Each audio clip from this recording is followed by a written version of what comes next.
Arden. It's been called the anti-California dream, the tech exodus, the Great Migration. Between 2008 and 2019, 18,000 companies have left California for more tax and regulatory-friendly states. Dom, we're talking about Elon Musk moving from California to Texas. Oracle saying they are changing their corporate headquarters. That's what I did. From Redwood Shores, California to Austin, Texas. And while it may be an overstatement to say California is hemorrhaging people, some of California's wealthiest residents, like Elon Musk, are leaving too. California has to realize that eventually all of the anti-business laws and regulations they passed, we're going to catch up with them. Erica Douglas was an early part of the exodus. She moved her SEO software company, Whoosh Traffic, and her employees to Austin 6 years ago. I can remember writing one check to the state of California for 1 year, and it was like $24,000 for a year. And that was just income tax to the state. That was not federal tax. The state's population and job growth have both slowed to a trickle. Census data shows more than 650,000 people left in 2019, after 7 years in a row where departures were on the rise. In fact, California has lost more people to other states than it's gained for much of the last 2 decades. And with the rise of remote work in 2020 adding extra flexibility, over 135,000 more people left California than moved here, the third largest net migration loss ever recorded. As we lose really successful businesses such as Oracle and Hewlett-Packard, that changes how many high-paid jobs we're going to have. Changes really the whole nature of the state. It changes how many tax dollars go into Sacramento. What the fuck is going with this chat, dude? How many tax dollars? Guys, what is this? What is this? Downward trend, left molding, damn state. What the fuck is this, dude? Guys. Fund our schools, whether there's money left over to repair roads and bridges. Left mold, commie, like what? That the state is facing. We asked the experts and those leaving, what's behind this trend? Can anything be done to reverse it? Or is this a true shift? Oh, I missed it, dude. Why is this? No, it's not. Is it? No, it's not. Staples. Yeah, okay. Can be done to reverse it? Or is this a true shift for business in California as we know it?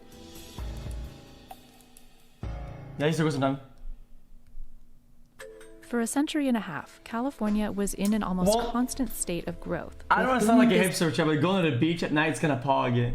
It's the only thing good in California, dude. You know? Business and expanding population. There's something magic in California. The culture just seamlessly and consistently moves towards what's next with new ideas.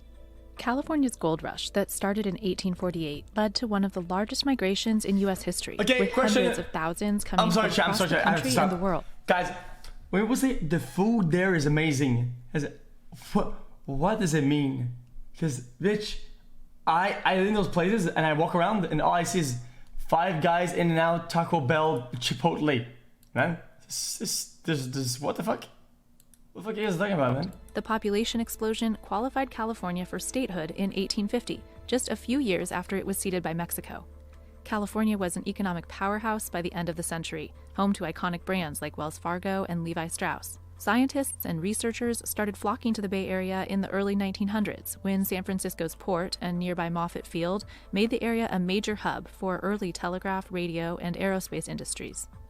Stanford University, founded in 1885, led the way in encouraging students to commercialize their ideas, leading 2 graduate students to start what many consider the first Silicon Valley startup in 1939, Hewlett-Packard. California has been a leading indicator in software, digital technology, modern mobility, the environment, the space. HP's pre-builds are fucking dog shit. Space industry, and is the front door between the United States of America and the Pacific Rim and the Asian markets. Like they're so watching our state fumble and stumble is not just something that's a California issue. When that box lightning trying to fucking punch it, global issue. California's economy has grown to the 5th largest in the world. It had $65.6 billion in VC investment in 2019, by far the highest of any state. All that venture capital is concentrated in San Francisco and Silicon Valley. But once those businesses do get a cash infusion from venture capital and get on their feet and become successful, then the advantage of being in California and Silicon Valley is much less. And that's when we see them leaving. For the longest time, you wanted to run in those circles. If you were in tech, you needed to be able to run into other people in tech and have that, that brain there in one place. Increasingly, I think HP and others are sending the signal in a much more remote work-oriented environment where we have the tech, and we've also had this forced experiment in remote work that basically succeeded, that Silicon Valley is wherever you want to be. Real. HP is moving its enterprise division headquarters to Houston, and many others are following. Oracle, founded in the 70s alongside Apple and Atari, announced in December that it's relocated its headquarters to Austin. Palantir is relocating to Denver. Elon Musk moved from Los Angeles to Austin, where Tesla's building its next gigafactory. What really is surprising is the really major big companies that have put down roots here are the ones that are leaving. The mom and pops are going as well, but when they leave, they take 20 why would they stay, though? workers with them. They're not taking thousands of workers with them, and they're not taking Elon Musk. Other major companies that have moved their headquarters out of California in recent years include Toyota, Charles Schwab, Nestle, and Jamba Juice. A 2018 study found that 1,800... Their family has legs and arms and whatnot. They can also move. They can stand up and just walk. Companies left in 2016 alone, relocating mostly to Texas, followed by Nevada, Arizona, Colorado, Oregon, and Washington. This has been a trend for a while, but it's accelerated now. We have high taxes, high housing costs. Cost of living in California is about 50% higher than the median state. Public services are not being delivered. So we've never really had all of that combination occurring as we've had in the past. California and we've never had alternative places to move to. So for example, now in Texas, in Austin, Texas, there's a big tech hub there. Now that the pandemic has largely made commute times irrelevant, moving is easier and makes more financial sense. Even if you would look and say, I wouldn't found a company in California now, there are huge costs in actually relocating your company. But those costs are less when a lot of your employees aren't in the office anyways and may not be coming back. It's only LA, that's the whole thing. Is saying we might raise taxes substantially while other states are saying, we're okay, we're not raising them. In a study of more than 2,700 Bay Area workers, 2 of every 3 say they'd consider relocating if they could always work from home, something Dropbox, Twitter, and Facebook have offered, with the caveat that moving out of California could trigger a pay cut. If I can live in Utah and work for a California company, or if my California company can move to Texas and I can stay or move anywhere else, then suddenly it's a lot easier to make the tax and other business cost decisions the front of mind decisions. An Edelman Intelligence survey found that 53% of Californians are considering leaving the state, with the desire highest among millennials. I wanted to understand what... A high cost of living, dude. True, dude. That's a truing. Understand what the rest of the world was. I didn't want to be stuck in my tech bubble for the rest of my life. And that's also one of the reasons I came to Austin early. I think it's a reasonable question to say at what point does the state break? We're seeing that tested right now as we see the remote work environment. Wealthy, influential individuals leaving recently include Oracle's Larry Ellison, Dropbox CEO Drew Houston, Palantir co-founder Joe Lonsdale, high-profile investors and influential personalities like Keith Raboy, Tim Ferriss, Ben Shapiro, Peter Attia, and Joe Rogan, who's leaving California for Texas. I just want to go somewhere in the center of the country, somewhere it's easier to travel to both places, and somewhere where you have a little bit more freedom. Dude, that's how I felt, dude. I mean, if I have to go to LA for like BlizzCon, TwitchCon, whatever the fudge, right? It's kind of close. And if I want to go home, I should go above. Pachon. Elon Musk also cited freedom as a major reason for his move to Texas, criticizing California's strict handling of the pandemic. Last May, Musk openly defied California shutdown orders by reopening his plant, facing strong reactions from some politicians. If you're smart enough to build SpaceX, PayPal, Tesla, maybe we should have sat down with you and asked you, what do you need to be more successful in California? And then there's all the other non-pandemic related regulations that come with living in a blue state. Democrats hold a veto-proof supermajority in both houses of the California state legislature. What some call progressive policies, others see as unfriendly to business. We've really become highly regulatory when it comes to fuel use, automobile emissions, all those types of things, water, cap and trade, to try to keep businesses from polluting too much. That's an imposition for some folks. All these things together make it more costly to do business in this state. CNBC measures states on more than 60 different metrics in 10 key categories of competitiveness. In 2019, Virginia, Texas, and North Carolina took the top 3 spots. California came in 32nd and came in last when judged on the cost of doing business. When it comes to tax structure for business, the Tax Foundation ranks California at the very bottom also, with only New Jersey ranked lower. What New Jersey.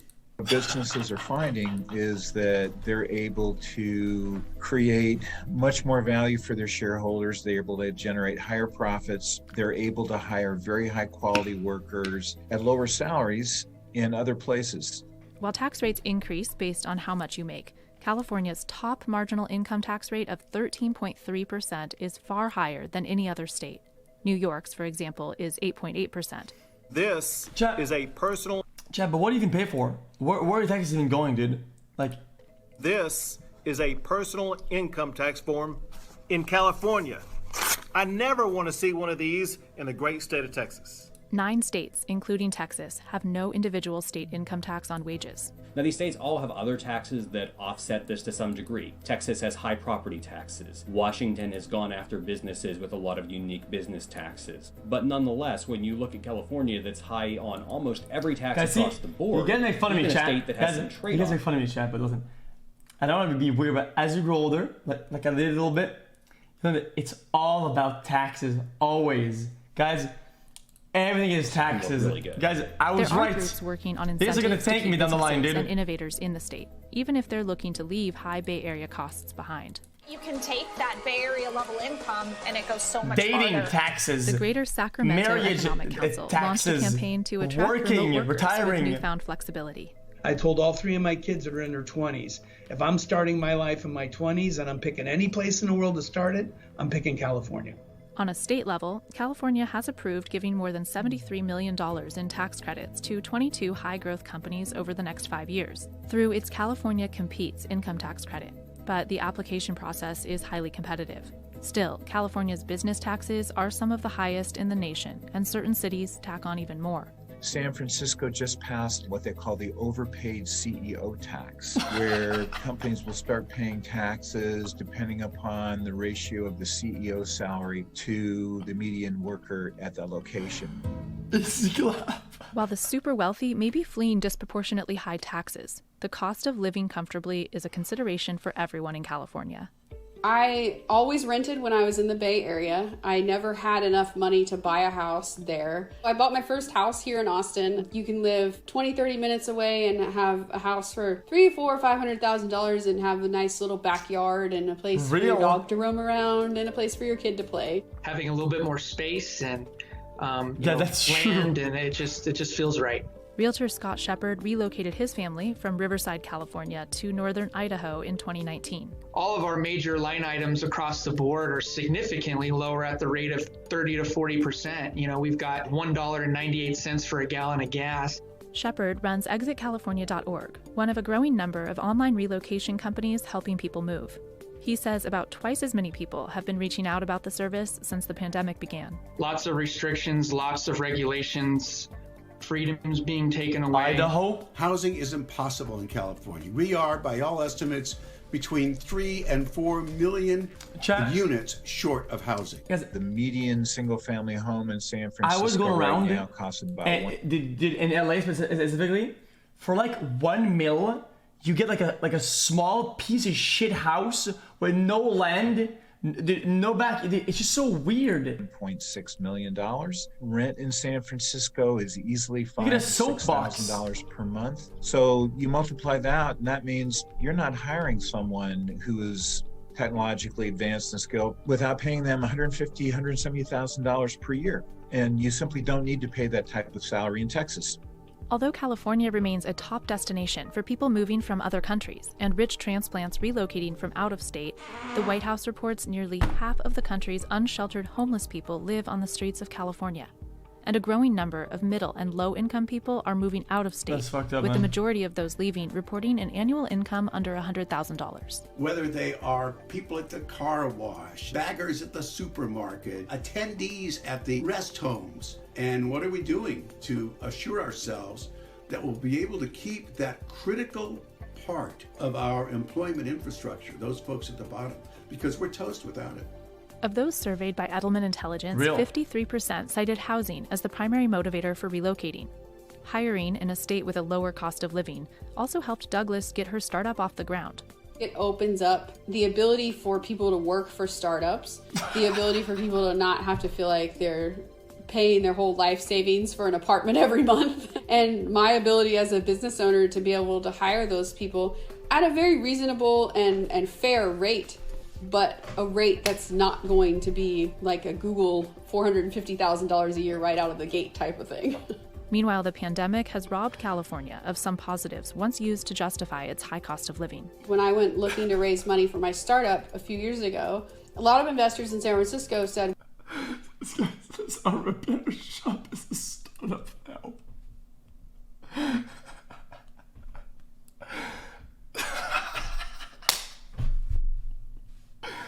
They man a printing well, shop. I want to be able to sit in on board meetings in person. You know, I will only invest within a 50-mile radius of San Francisco because I want to be able to sit on those board meetings. Well, now board meetings are conducted via Zoom and the minutes are distributed through email. Now, if you can work anywhere, you don't care. You can go somewhere else that has a lower cost of living and a lower cost of taxation.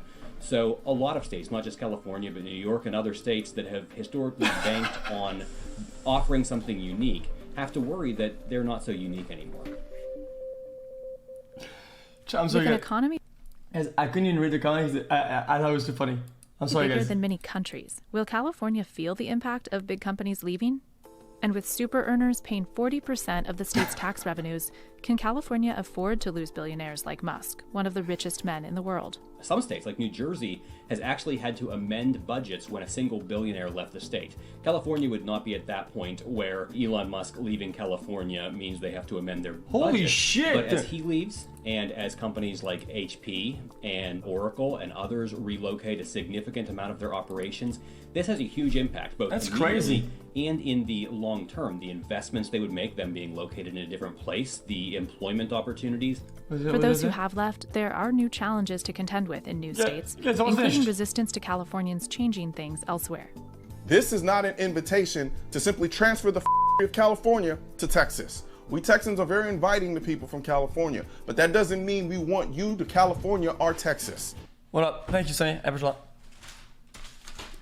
I don't want Austin to just become the next San Francisco. I think what we want is to have Austin's own unique culture make startups that work. For a while there, I was a little bit insecure to let... I'm done with this chat. I don't want to... It was a pretty good video. We saw the point, dude. I get it. It was pretty good. Okay. Okay. Whew.